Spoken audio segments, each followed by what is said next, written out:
In this video, we're going to be adding a rigid body 2D to our ball so that our ball drops through the air and goes clunk onto the block, because we're also adding colliders to both of these game objects. Okay, so let's jump in and do a little bit of physics.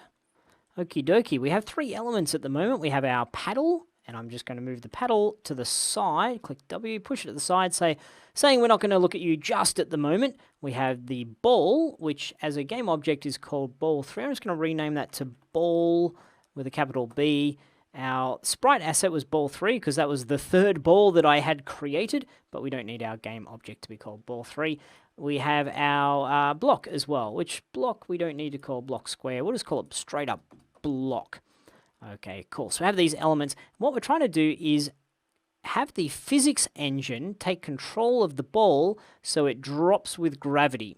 And the way we do that is to add a component. Just have a look at click on ball, and have a look at the inspector. You can see we have our transform component. All game objects have a transform component. We have the sprite renderer component, which is saying, what should I look like? And we're going to add another component by clicking add component. We will search in the search box here for rigid body. You can see we have rigid body with no 2D behind it. That means it's a rigid body for when we're doing 3D things. We have a rigid body 2D for when we're doing 2D things. So let's click on the rigid body 2D. And you can see that we have body type dynamic. Now the ball is going to be of dynamic type. Dynamic rigid body means that this game object is subject to gravity and other forces when we have dynamic. So that means to move the ball around, we give it a push, and then it bounces off things as it collides, bounces around, and the physics engine will decide where it should go and what it should do.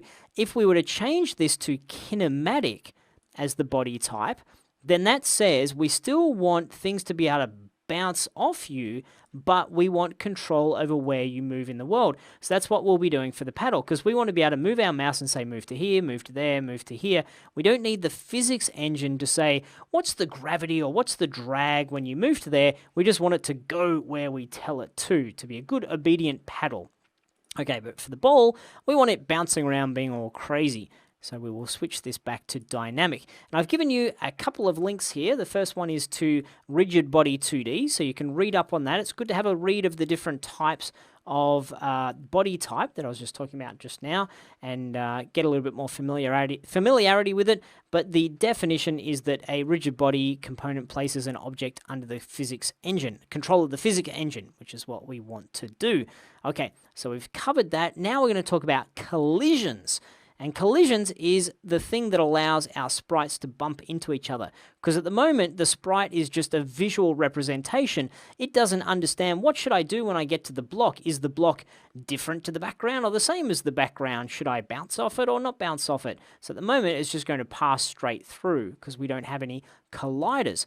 So we'll add another component to the ball. Click on Add Component, search for Collider, and you'll see a whole bunch of colliders. Again, we have ones with no 2D behind it, which mean they're used when we're doing 3D manipulations and have a Z-axis. But for now, we're looking at the 2D ones. Box collider, no. Circle collider, that's the one we're looking for because the ball looks like a circle, doesn't it? So if we zoom right in, we can see that we've added a green line around the outside of the ball. That is the collider. This green thing is the thing that will bounce into other things. Okay, so this is a collider. Colliders don't care about what the shape looks like, what the sprite looks like, so I could have a square collider and that would be fine. And I can do what I want with the collider. I can trim it down a little bit, so if we go into radius, see under circle collider 2D, radius, I can make it a little bit smaller, or I can make it huge, and if I move it a little bit down, okay, about there, I'm going to be 0.21, I think, for this particular size. And then I can get even more fidelity by clicking on the Edit Collider button here. And you'll see a couple of points. There's a little node, little green node there. I can move it that way. I can move it in that way just to tighten up and get very precise with it. I could also move the offset by moving the coordinates. That's another way of doing things, to move the collider to a specific spot. But don't worry about getting it exactly exact, because the player won't know. It won't be the sort of thing that the player will be able to detect at that size on the screen. Okay, so we've added rigid body. That's going to allow gravity to affect the ball, and we've got a collider. We didn't need a collider to make the ball drop through the air, but let's do that test now. We did need the rigid body, And you can see over on my game screen over there, it's a little bit small, but our ball drops from up top. And our ball drops as is. There's so much innuendo with this particular section of the course. Balls and paddles and stuff. But anyway, we won't be juvenile. So the ball drops through the air. Okay, which is exactly what we wanted to do. Just to be clear, it's the rigid body 2D that's making it drop. The collider is what is going to allow it to bump into other things. And that is the challenge for this lecture. I want you to catch the ball. So add a box collider 2D to the block. So we have this one block that we've added to our scene just now. And to position the block under the ball. So there's your challenge. Jump in, take that on, and I'll see you in a moment. Okie dokie, so I will click on the block here. If I can select it, click on block, hit W, and move it somewhere underneath the ball for a dramatic effect. And next, to add a component to the block, it will be a collider as well, be a box collider 2D. It should be nice and trim around the outside of it because the colliders, first of all, look for where is the sprite, and then it says to itself, I'm going to position myself all the way around that, which is excellent.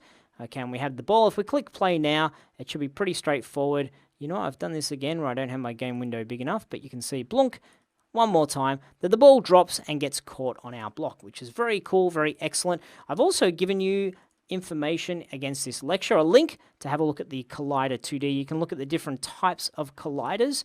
We'll be using a polygon collider when we do our paddle. That's a good thing to have a look at. So we've got collider information in there. Okay, so great stuff. We've got a ball that's dropping through the air, which is very excellent. We've implemented our first colliders, so the ball is just going clunk. We don't yet have anything to say the ball should go bouncing off into the distance, and we certainly don't have anything yet to say that the block will be destroyed, but we'll be hooking that up in code in the future to say when the ball hits the block, then it needs to damage the block. We'll also be hooking up the paddle to say when the ball hits the paddle, it goes boing and bounces off. So great work starting your journey with physics and with colliders.